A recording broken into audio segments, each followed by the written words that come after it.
any artists, you can do this. I personally like having my emotes personalized because it means that I put effort into them.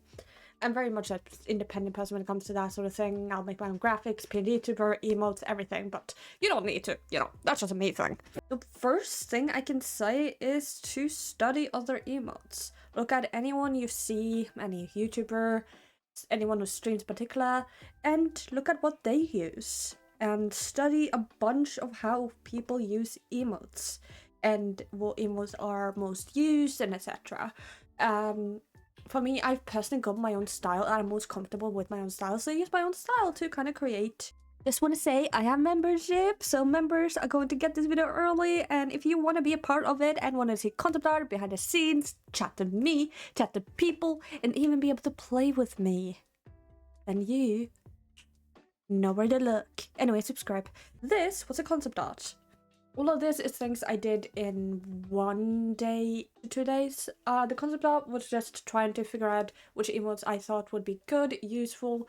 Hug is always a useful emote, and so is pat or thinking, like small gestures that give you a sense of what your people want to know more about.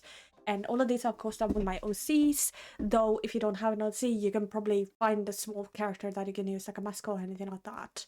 And in this one, it's actually very different because it is with patchwork. It is with one of my OCs. It's patchwork. They are adorable, amazing, and they are a bit of a puppy. I made a couple with them, and I made some with Cade being in his furry state. It completely differs what I want to be portrayed through it, what I want to be more clear between them, but I have noticed that the furry emotes do look more clear compared to his more humanoid emotes. One thing that most people might not even really think about is that you're supposed to be able to look and tell what is going on from this far away. Now, this far away. And the middle one is kind of chaotic. There's a bunch of like arms here, and you can't see his expression super well. And I think with a furry emotes like this one, you can kind of tell what he is doing. Now, these are just a concept art. The full art has actually been done for 2 of them, where I took them, I made them as big as this, and I kind of went the line art over them, tried to make it thick, tried to make it visible, tried to make his eyes look visible, tried to make Mr. Midnight look visible. But this one I'm not super happy with at the moment. I might rework. Then I did Patchwork's emote with hugging, and this one took me 2 tries because holy crap, making Patchwork in this kind of style was so hard because it doesn't show, there's so much detail that doesn't get shown with it. So I tried to make it look as cute as possible, and I went back and forth with this design a lot, separate occasions. This took me another day to do. Both of these emotes took me 1 day to do both of them. The other emotes that have been voted on is the think emote, which is a furry emote. To give you bit of a like rundown of what I do is I just trace over the lines and make sure that his eyes, their eyes are supposed to be, when you have an emotion or anything like that, you're supposed to be able to tell who it is.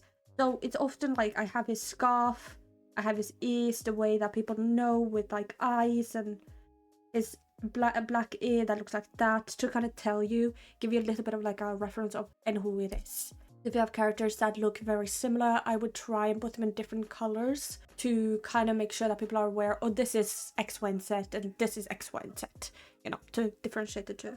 I also want to show what my process of getting better at emotes has been. This is the first batch ever released, and soon after that I did the second one, but that is like 2 years ago, and I definitely feel like I have improved and understood better because I've had people who've helped me understand how to do emotes better and to focus on making it readable. It's to show that, you know, regardless of where you are in your artistic journey, I've been there, my dude. You're not alone.